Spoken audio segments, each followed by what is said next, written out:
অবাক করা এক দৃশ্য দেখলো আজিম, যার পা আছে কিন্তু মাথা নেই। নিচে পা দেখা যায়, কোনো মাথা দেখা যাইতেছে না, খালি একবারে সাদা, অনেক বড় ভাই। উপরে তাকাইলে খালি উপরে দেখতে আসি, কোনো কিছু দেখতে আসি না, আর নিচে পা দেখতে। ভয় যেন আরো বেড়ে গেল যখন দেখলো এই পাশে এক ঠ্যাং আর ওই পাশে আর এক ঠ্যাং। আমি এটি দেখতে পাচ্ছি, আর আমি তো গাছের মাথায়। এটা কোনো গল্প নয়, জীবন থেকে নেওয়া এক বাস্তব অভিজ্ঞতা।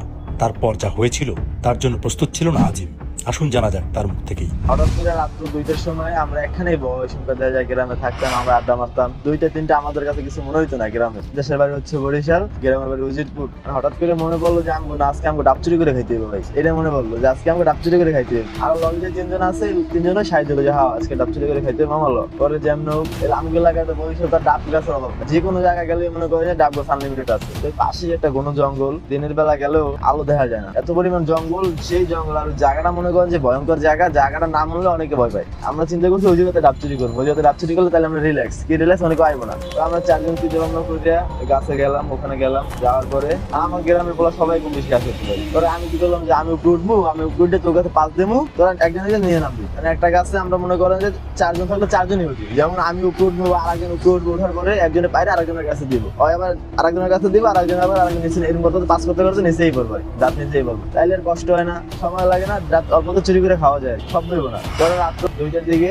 আমরা ডাব চুরি করতে গেলাম। আমি গাছের মাথায়, আমার পিছনে আছে রাহান, তার পিছনে সাকওয়াত, তার পিছনে রাজীব। এরকম সিরিয়ালে একজন আমরা মানে গাছের উপরে উঠছি। ওঠার পরে আমি একবারে মাথায় গাছের একবারে মাথায় উঠছি। গাছটা আপনার অনুমানিক লম্বা হবে 30 মিটার, এত বড়। তাহলে গাছটা বুঝেন অনেক বড় গাছ। আর সব গাছই ওখানে বড় বড়, ওই যে বড় গাছ। ডাব এক একটা ডাব মনে করেন অনেক বড় বড় হয়, ওইটাই অনেক বড় বড় ডাব হয়, দেখলে মানে ভালো লাগে। যদি ফার্স্টেই কইলাম যে জায়গাটা মানে এমন জায়গা, নাম হলে মনে করেন যে আছে না গ্রাম অঞ্চলে এমন এমন বাগান যেটা কবরস্থান পুরনো সবাই বলে ওখানে আছে, বাস্তবে ওখানে আছে, থাকে। মুরব্বী বললে সেটা আসলে মিথ্যা না, বাস্তবে। যেমন আমাকে ছোটবেলা আমরা শুনছি যে ওখানে কিছু আছে, কখনো দেখিনি। ওদিনকে ডাব চুরি করতে গেলাম, যাওয়ার পরে আমি গাছের মাথায় উঠছি। ওঠার পরে একটা ডাব পারার পরে আমি খেয়াল করলাম আমার যে বাগানের লগে একটা বাগান, ওই বাগানে সাদা কিছু দেখা যাইতেছে। আমি কি দেখা যাইতেছে মানে আমি এটা মানে 1 মিনিট 10 সেকেন্ড কমলে 1 মিনিট 20 সেকেন্ড যাবত এটা আমি ফলো করতেছি যে ওইটা কি দেখা যাইতেছে। খালি সাদা, নিচে পা দেখা যায়, কোনো মাথা দেখা যাইতেছে, খালি একবারে সাদা, অনেক বড় ভাই। যেমন উপরে তাকাইলে খালি উপরে দেখতে আসি, কোনো কিছু দেখতে আসি না, নিচে পা দেখ। এই 2টা জঙ্গল না, এই পাশে এক ঠ্যাং আর ওই পাশে আর এক ঠ্যাং। আমি এটাই দেখতে আছি যে এই পাশে এক ঠ্যাং, ওই পাশে এক ঠ্যাং। আর আমি তো গাছের মাথায়, এই যে গাছের যে খোলটি আছে না, খোল ধরে আমি গাছে বসে রয়েছি। রাত্রে 2টার দিকে সাদা দেখতে আসি শুধু রাত্রে। আর গাছের মাথা হলে তো মনে করেন যে এমনি একটু ক্লিয়ার দেখা যায়, খালি সাদা দেখতে আসি। আর মনে করেন যে আমি দেখতে আসি যে ওটা আস্তে আস্তে আমার দিকে নইতেছে, মানে কি ওর আটটা আছে না, এরকম আস্তে আস্তে মনে করেন আটটা আমার দিকে আইতেছে। নিচে দেখতে আসছে মানে আমার মানে দেখা দিতেছে বা আমার সামনে বসে। আমি গাছের মাথায় সিরিয়াল বাই সিরিয়াল নিচে, মানে গাছেই ওই যে গাছের মাথার নিচে সিরিয়াল, ওরা দেখতে পারতেছে না। আর আমি দেখতেছি লয় মনে করেন যে কেমন আমার দিকে হাত বাড়াইতেছে। আমি একবারে মনে করেন যে ভয় পেয়ে গেছি, এটা কি আসলে ফার্স্টে তো বুঝতে পারি না, সাদা দেখছি কি না কি অনুভব করছি, মেঘ বা কিছু একটা হইব। পরে পুরোপুরি অনুভব করছি যে না, এটা আসলে অন্য কিছু না, এটা খারাপ কিছু হইব। পরে আমার কেমন জানি শরীর মলে যে অপায় যে কাটা হেরে দিয়ে যেতেছে। আমি যে মনে করেন যে অনেক ভয় পাইছি ভাই। দেখতেছি কি যে আধা হাত খেলে আমার দিকে আইতেছে, আমি কইতে পারতাছি না গো ভাই, ও কইতে পারতাছি। আমার কেমন জানি লক হয়ে গেছে কণ্ঠমণ্ড। পরে যেমন কষ্ট করে মনে করেন যে ওই অবস্থা আমার চোখে পানি বেরিয়ে গেছে। আমি অনেক কষ্ট করে গাছতে নামছি, মনে খালি আল্লাহ করছি, যা পারছি পড়ছি। পরে গাছতে নামার পরে আমার পুরো শরীর কাঁপতে উঠে গেছে, মানে কি ওর চেহারা দেয় না, খালি হাত দেখতেছে আমার দিকে আইতেছে। বাকি আমি নামছি, আমার পরে তো ওরা বুঝতে পারছে, কারণ জানি এটা খারাপ জায়গা। অবকর পরে ওরা কই তাড়াতাড়ি হুজুরের কাছে গেছি। আমি যাওয়ার পরে হুজুরের কইলাম ডাব চুরি করে খাইতে যাই, আমি খুব ভয় পাইছি ওই বাগানে। তোমরা অত রাইতে ওই বাগান, হুজুরে কইলে তোমরা অত রাইতে বাগান গেলা কি লেগে। হুজুর হলো যে আমার নিজস্ব মাদ্রাসা, ওইটা হুজুর আমাকে খুব ভালো জানে এলাকার ভিতরে মাদ্রাসা। হুজুর আমার অনেক বুঝাইল, তুমি গাছটা ঠিক করো নাই, তুমি রাইতে তোমাকে এত ডাব গাছ থাকে, তুমি রাইতে ভয় করে দিল, তুমি ডাব চুরি করতে তুমি আর ভয় পাচ্ছ, তোমার যেটা কিছু হয়ে যেতে গাছে তুমি পড়ে যেতে। হুজুর আমার অনেক কিছু কইয়ে পানি পড়া দিল, আমি পানি খাইলাম। খাওয়ার পরে আমি বাসায় গেছি, বাসায় যাই আমার তো ঘুমায় না। আমার মনে করেন যে একটু চোখে ঘুম নেই, আমার মনে করেন খালি ওটা মনে পড়ে যে আটটা আমার দিকে কি আইতেছে কোনো মানে চেহারা মানে আমি দেখতে পাইতেছি, খালি আটটা আমার দিকে আইতেছে বিশাল বড়। আমি কষ্ট করে আদানের দিকে আমি ঘুমাইছি। ঘুমানোর পরে পরের দিন আমার গায়ে সেই জ্বর ভাই, প্রচুর পরিমাণে আমার গায়ে জ্বর। আমি মনে করি যে ওই জ্বরে প্রায় 5-6 দিন আমি মনে করেন জ্বরে আসছিলাম। হুজুর ওই যে পানি পড়া দিয়েছে, আর পরবর্তীতে কোনো সমস্যা নেই। এরপর আর ওখানে যায়নি, এরপরে কি ওখানে কেউ যায়।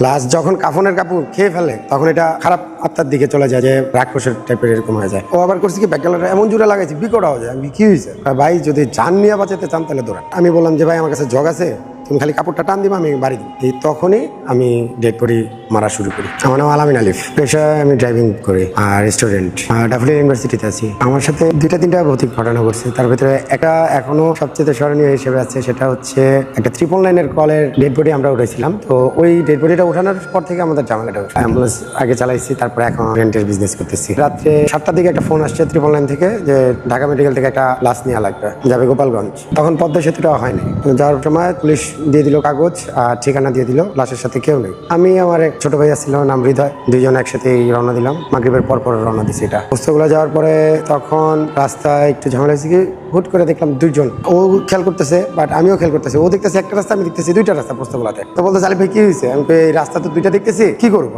কই দুইটা দেখো, এই যে সোজা এক রাস্তায় তো নাম, একটু নামে দেখি। নামলাম, নামার পরে স্মোক করি, সিগারেট জ্বালালাম। সিগারেট জ্বালানোর পর দেখলাম যে না, রাস্তা ঠিক আছে। আবার স্টার্ট দিলাম। কিছু দূর যাওয়ার পরে শ্রীনগর পার হয়েছি। তখন মানে এশারের আজানের পরের অবস্থাটা, পিছনে বাম পাশের চাকা অ্যাট ফার্স্ট বাসটা, পিছনে বাম পাশের চাকা। তো আমরা অ্যাম্বুলেন্স যেহেতু ইমার্জেন্সি দিয়ে রোডের পাশেই গাড়ির চাকাটা সারাইলাম। সারানোর পরে রওনা দিলাম। রওনা দিয়েছি পরে আপনার ফেরি, তখন মাওঘাটে ফেরির জন্য অনেকক্ষণ ওয়েট করতেছিলাম, প্রায় 20-25 মিনিট। রাত্রে 9টা 9:30 এরকম টাইমটা তো আর বলতে পারতেছি না, এরকম টাইম।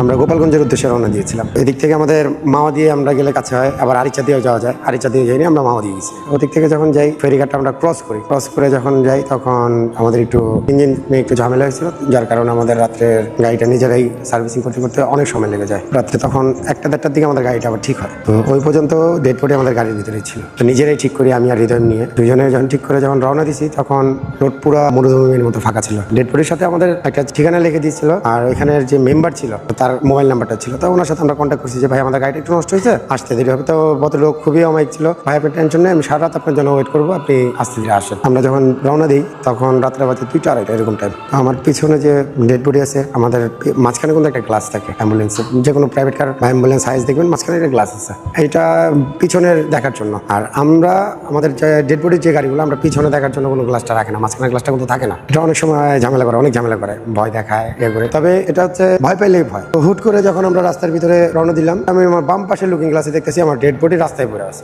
গাড়ির যে বহন করতেছি আমি, এই ডেড বডিটাই বাম পাশের লুকিং গ্লাসে দেখতেছি পিছনে পড়ে আছে।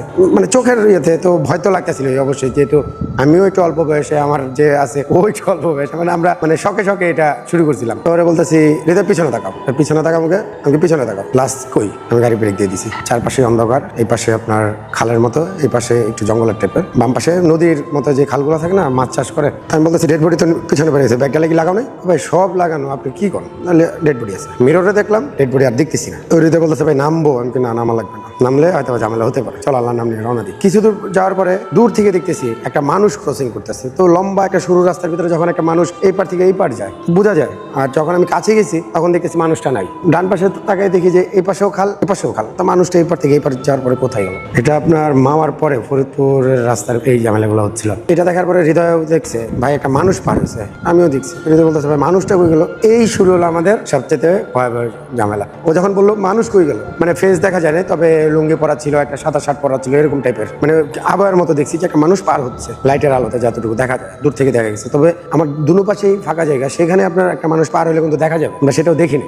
আমরা আবার রওনা দিই। এর ভিতরে আমাদের সূরা কালাম যা পড়ার পড়তেছি, আবার আমাদের যে MP3 প্লেয়ার আছে এটার ভিতরে আমরা আরবি সূরা ছেড়ে দিছি। তখন ভয় পাই নাই বলতে ভুল হবে, তখন ভয় পাইছি। তারপর ওরকম ভয়টা পাই নাই যে ভয়টা আমরা শেষ ফিনিশিং এ পেয়েছি। রওনা দিই। কিছু দূর যাওয়ার পরে এমন একটা রাস্তার ভিতরে গাড়িটা বন্ধ হয় যা বলার বাইরে। ঠাস করে আপনার সামনের বাম পাশে চাকা ব্রাস্ট হয়ে গেছে। আর সামনের চাকা ব্রাস্ট হওয়া সবচেয়ে গাড়ি কন্ট্রোল করা খুব টাফ। আমি ব্রেকও দিতে পারতেছি না, ব্রেক দিলে গাড়ি পল্টি খেতে পারে। তো আস্তে আস্তে আস্তে আস্তে আস্তে আস্তে ওই স্পিডেই আস্তে আস্তে আস্তে আস্তে ব্রেক হলো গাড়িটা। যখন জক চেঞ্জ করার জন্য বের করছি যে হৃদয় চাকা বের করো। আরেকটা জিনিস বলে, আমাদের অ্যাম্বুলেন্সে কিন্তু 2টা চাকা থাকে এক্সপায়ার, অনেক সময় 3টা চাকা অনেকের কাছে থাকে যারা লাশ বাহী গাড়িটা। 2-3টা চাকা রাখার উদ্দেশ্য হচ্ছে আমাদের যদি গোসল করে আমরা লাশগুলো নেই তাহলে ভালো, যে ডেড বডিটা গোসল করে উঠাই ভালো। আর যদি গোসল করে না উঠাই একটু রাস্তা সমস্যা করে, যেহেতু আমাদের ফার্স্ট স্টার্টিং আমাদের অ্যাম্বুলেন্স, ওরকম অভিজ্ঞতাও নাই। এটাই ফার্স্ট। আমাদের চাকাটা যখন ব্রাস্ট হয়ে যায় তখন আমরা আস্তে আস্তে আস্তে আস্তে গাড়িটা নিয়ন্ত্রণে নিয়ে আসি। আনার পরে যখন আমি হৃদয়কে বলে হৃদয় চাকা ব্রাস্ট হয়ে গেছে, ভাই লাস্টটা গোসল ছাড়া উঠাইছি, কিন্তু সমস্যা নেই, আল্লাহ ভরসা, দেখা যাক, চাকা বের করো। তো যখন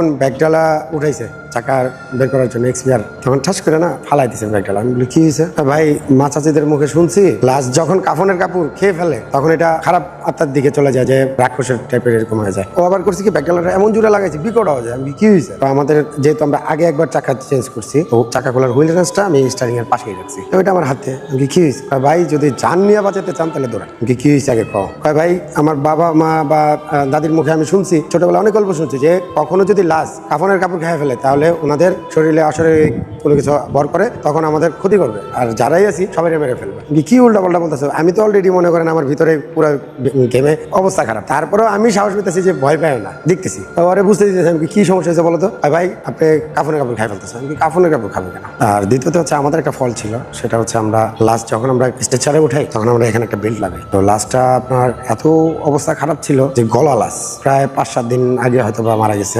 আমি যতটুকু শুনছি উনি এখানে আলাদাভাবে থাকতো, ফ্যামিলি ছাড়া, ফ্যামিলি আরেক জায়গায় থাকতো। তো যে ঘরে স্ট্রোক করছে, তো ঘরে যখন গন্ধ ছুটে গেছে তখন প্রতিবেশীরা ওই লাশটা বের করছে। লাশটা অনেক ফুলে গেছিল, নরম হয়ে গেছিল, পানি টাইপের। তবে ওনাকে আবার পলিথিনে আমরা লক মুখ করে রাখছি, জাস্ট ফেসটা আর হচ্ছে আপনার এতটুকু একটু ঠিক করে রাখা হয়েছে। এই গলা লাশটা যখন পড়ে গেছে তখন দেখা যাচ্ছে যে আমাদের উপরে যে একটা কাপড় দিই, এই কাপড়টা এভাবে আটকে আছে। ব্রেক ফেলা অবস্থায় কখন কি হয়েছে নিজেরও বলতে পারি। আমি বললাম যে ভাই যা হয়েছে হয়েছে, তুমি ভয় পাও? আমি আছি তো। হ্যাঁ ভাই আমি ভয় পাই না, সমস্যা নেই। দৌড়তে বলছে যান বাঁচানোর জন্য, এটা আর মনের ভয়। আর আমরা তো আমাদের গাড়ি আর লাস্ট যেহেতু আমাদের কাঁধের উপরে একটা দায়িত্ব দিছে, সেজন্য আমরাও এখান থেকে চলে যেতে পারছি না। যেমন ধরেন একটা যাত্রী উঠি, একটা যাত্রী যে পর্যন্ত নিরাপদ গন্তব্যস্থানে আমরা না পৌঁছাতে পারি সে পর্যন্ত আমাদের যত খারাপই লাগুক শরীর আমরা কিন্তু বলি না। দেখা যায় অনেক সময় ঘুম চোখ লাগে, এই লাগে, আমরা রেস্ট নেই না। আমরা আগে আমাদের কাজ শেষ করবো তারপরে রেস্ট নেবো। তো সেই অবস্থায় আমরা যখন আমি বললাম যে ভাই আমার কাছে জগ আছে, তুমি খালি কাপড়টা টান দিবা, আমি বাড়ি দিই। এই তখনই আমি ডেড বডি মারা শুরু করি। ওরে বললাম যে তুমি ব্যাগডালা উঠাই খালি কাপড়টা টান দিবা আর আমি জগ দিয়ে পিটাবো।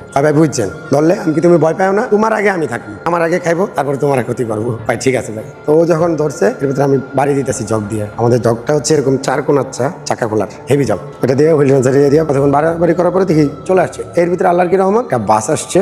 যখন দেখছি অ্যাম্বুলেন্স এইভাবে তেরা অবস্থা, তো বাস বলতেছে কি সমস্যা। যখন বাস দেখছি আমরা ওই ব্যাগটা লাগাই দিয়েই দৌড়ে গেছি যে ভাই আমাদের একটু হেল্প করেন। বাস চালা আবার মুরব্বী ছিল। তো বাস পরিবহনটা আমাদের খুব জনপ্রিয় পরিবহনের ব্যানার, আমি নামটা বলবো না, হয়তো বা এখানে নামটা বলতে চাচ্ছি না। তো মুরব্বী বলতেছে কি হয়েছে? এই আঙ্কেল আমাদের তো একটা লাশ নিয়ে আমরা খুব বিপদে পড়ে গেছি। পরে বলতেছে তোমাদের বয়স কত? বয়স যাই হোক, লাশ নিয়ে এই রোডে এত রাত্রেবেলা কেউ আসে? পিছনে যে যাত্রীরা ছিল ওনারা বলতেছে এইগুলো ডাকাইত, এর উপর দিয়ে চলে যান। ড্রাইভার বলতেছে না, ওনাদের চোখে মুখে ভয় দেখতেছি, ওনাদের যে অবস্থা দেখতেছি পুরো শরীর চুপচুপে ভিজা, এটা গোসল না আর পানিরও ভিজা না, এটা তাদের অরিজিনালি ঘাম। বাবা কি হয়েছে বলো? আঙ্কেল আমরা তো লাশ নিয়ে আসছি, আমার যে অবস্থা ছিল সে তো একটু অসুস্থ, 999 একটা ফোন আসছে, লাশটা নিয়ে আমরা গন্তব্যের উদ্দেশ্যে রওনা দিচ্ছি, কিন্তু রাস্তায় খুব ঝামেলা করতেছে। তো লোকটা একটু হুজুর টাইপের ছিল, গাড়ির ড্রাইভারটা। তো হেল্পারটা বলতেছে এই নিচে নেমে একটু দেখ। আমার এসে বলতেছে ভাই তোমার এই অবস্থা কেন? এই লাশটা কাপড় খাই ফেলতেছিল। আরে বোকা, যে মানুষ মারা যায় সেই মানুষ কি কাপড় খাই ফেলে? চলো দেখি। তো উনি যখন আমাদের আবার ব্যাগডালাটা উঠালো, তো সব যাত্রীরা এখানে ছিল, তো একটু সাহস আসছে। তখন যখন ধরতে বলছে লাশটা, যখন ধরে ওনাদের সাথে উঠাইছি, বলতেছে এই লাশ তোমরা কই পেলে? দেখেন 999 থেকে আমাদের এই কলটা আসছে, তো এই অবস্থা কি করবো? বলতেছে তুমি যাবো কোথায়? আমি গোপালগঞ্জ পর্যন্ত যাবো, তুমি আস্তে আস্তে আগাও, আমি তোমার পিছনে আছি। আমার চাকা ব্লাস্ট হয়েছে, চাকা ঠিক করা লাগবে, তুমি করো, আমি ওয়েট করতেছি। সে ওয়েট করলো, একটু অনেকটা হেল্প করছে। বাস ড্রাইভার, বাসের যাত্রীরাও আছে। যখন দেখছে হ্যাঁ বাস দাঁড়ানো ছিল, যখন যাত্রীরা দেখছে যে না লাশ নিয়ে আমরা বিপদে পড়ছি, 3 জন হুজুর ছিল এখানে, সম্ভবত জানি না তারা কি, মানে হুজুর টাইপেরই ছিল। তারা বলতেছে বাবা তুমি ভয় পাও না, আমি গাড়িতে উঠতেছি, চলো। 3 জন খুব সুন্দর করে আমাদের গাড়িতে উঠলো। ওঠার পর বলতেছে তুমি চালাও, আমরা দেখতেছি। লাশটাকে মারছিলাম যে কাপড়টা খেয়ে ফেলতেছে, হৃদয় বলছে। আর আমি ওইটা খেয়াল করিনি, আমার তখন সেন্সে ছিল না যে মরা মানুষ তো কাপড় খাবে না। তো আমি ওরা বলছি তুমি টান দাও, আমি বাড়ি দিতেছি, জানি ছেড়ে দেয়। সেই হিসাবে আমরা মারামারিটা হয়েছিল। দেখা যাচ্ছে যে আমরা অনেক সময় যেমন কিছুদিন আগেও যখন একটা ঝামেলা হয়েছিল, তারপর থেকে আর গাড়ি চালাই না। ওই ভদ্রলোক 3 জন ওঠার পরে আমি নিরাপদে গন্তব্যস্থানে যাওয়ার পরে ওই এলাকার চেয়ারম্যানের কাছে হ্যান্ড ওভার করে দিচ্ছি, দিয়ে গাড়িটা একটু ওয়াশ করে আমরা আবার সাথে সাথে ঢাকায় ব্যাক করে দিয়ে আমিও 20-22 দিন জ্বরে, হৃদয়ও 20-22 দিন।